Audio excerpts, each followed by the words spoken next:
I make sure Luiz Martinez, you just said, and I'm not nervous. I'm scared as hell. Don't be, we love you! Spoken word has many different styles and forms, and I just hope you enjoy mine. This piece is entitled, We Can't Be What We Don't See. We can't be what we don't see. We can't be what we don't see. We can't be what we don't see. That statement takes me back to the 3rd grade. It was a big day for me. It was career day. Everything was all set up. They had a microphone there. They had a video camera on a tripod. They had some lights there. And a spot on the floor with black tape where we were supposed to step. I felt a lot like that black X. But that's another story for another time. The girls went up first, and they said that they wanted to be married. This was career day. I said, okay. 2 girls said they wanted to be secretaries. One girl in the back said she wanted to be a firefighter. And the boy said, let's go. The teacher said nothing. The boys went up, and they said the same thing. They wanted to be doctors, lawyers, architects. Architects were big in those days. You know, like Brady wanted to be an architect. And so the turn was mine, and I said I wanted to be a college professor. They laughed. They laughed and laughed. Even the teacher couldn't help himself. He just looked at me and said, what makes you think that you could be a college professor? It was a fair question. I've never seen a college professor on TV, a Latino one less. But I remember Mr. Allen, our neighbor. He was a college professor. I wanted to be just like him. I didn't care he was white. And so when the laughing stopped, the teacher said to me, your chances of being a college professor is slim to none. And I started to weep. Yeah, I started to weep. He said, what else do you want to do? I said, I just want to help people. And he said, well, you can do that. So I felt hopeful. He said, you could be a mechanic and work at a gas station. And when you get older, you can work on all your friends' cars. Wouldn't that be fun?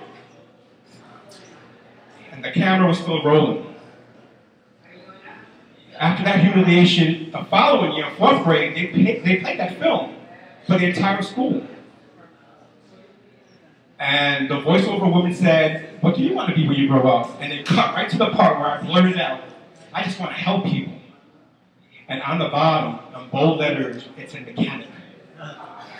I was the only one with a title. I remember that day like it was yesterday. I'm 42 years old. This happened when I was 9. We can't be what we don't see. We can't be what we don't see.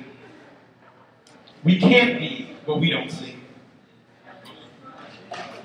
Last year, I saw 2 Latinas, young girls, going on the PATH train. They were talking. They were going to school judging about the uniforms. I didn't try to notice the hiked-up skirts, the unbuttoned blouses, 3 buttons from the top, all the makeup suffocating their faces.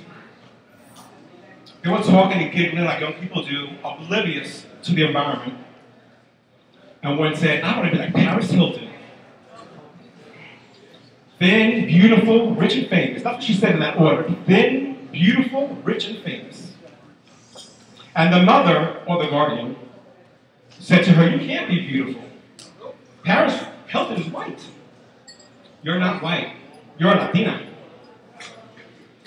My right eye started twitching. You know that struggle, you know. My mind tells me mind your business, but my soul tells me act. So I was struggling with myself. What should I do? What should I do?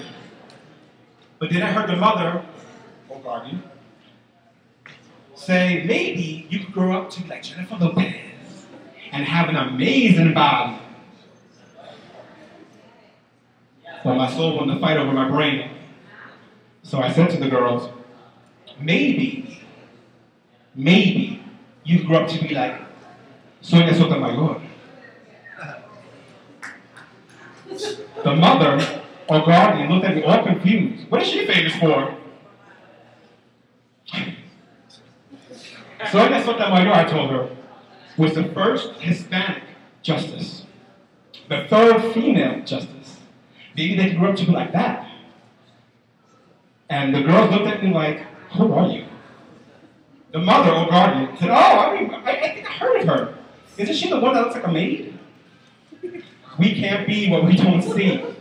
We can't be what we don't see. We can't be what we don't see. Recently, a young man came out to me out of that space they call the closet.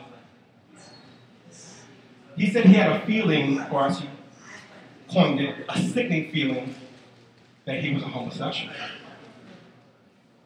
He didn't want to be a sissy Mary, he said. I said, you could be a masculine Mary. But he didn't get my joke.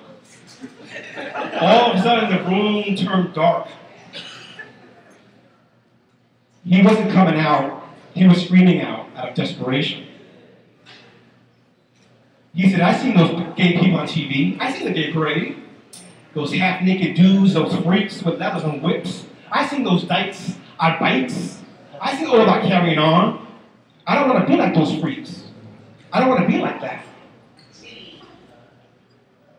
I became nervous. I didn't know what to say to this guy. Should I tell him about my life? He went on. I know what they do to gays too. They beat them, they batter them. They kill them. And all of those gays die. They die of AIDS because they have sex with everyone and anyone. Then he said in a voice that almost choked him, why in the world would I want to be like that? I told him, you don't have to be anything you don't want to be. You have to be yourself and be true to yourself. He couldn't hear me, for whatever reason. I told him, look at my life. Look how I live. But he couldn't see me because my image is not on TV. I haven't seen him since, and I look for him, even in the obituaries. We can't be what we don't see. We can't be what we don't see. We can't be what we don't see. TV imagery, most TV imagery, is just propaganda to make us feel bad about ourselves, about how we feel, about how we look. It is designed to tell you what you have or what you don't have. How else are they going to sell services? How else are they going to push products on us? How else are they going to push pills on us? Pills that we don't need. We need a new image. If we don't see that image, unplug. If you don't see that image, unplug. If we don't see those positive images, unplug the fucking TV. Sorry about that.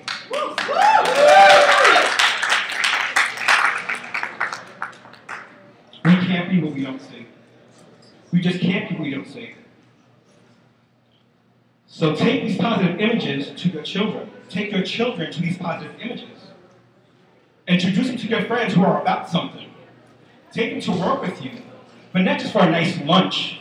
Make that an educational experience. Let them see what you do, what you're capable of, what they will be capable of. We have to see images on TV that are positive. We have to see chests that are covered, skirts longer than 6 inches. We have to tell our daughters about Angela Davis. We got to tell our daughters about Sonia Sotomayor. Tell them about Gloria Steinem.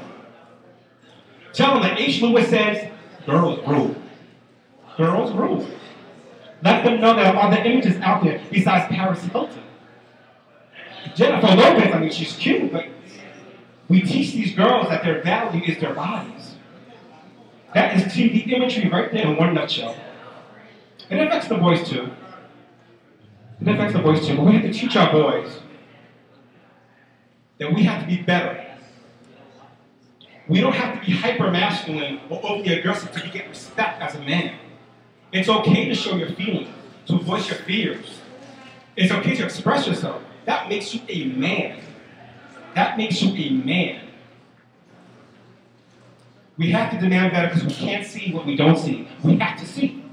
We can't be what we don't see. I see OccupyJerseyCity. I see Truth-Media.Info. I see the Jersey City Peace Movement. I see WeAreChangeNJ. I see.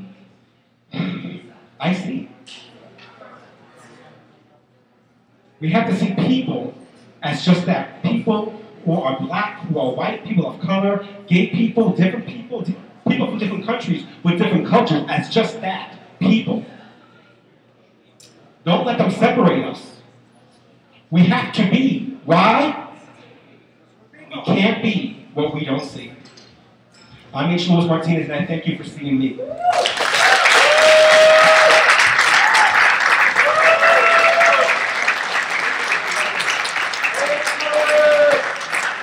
It's Luiz Martinez.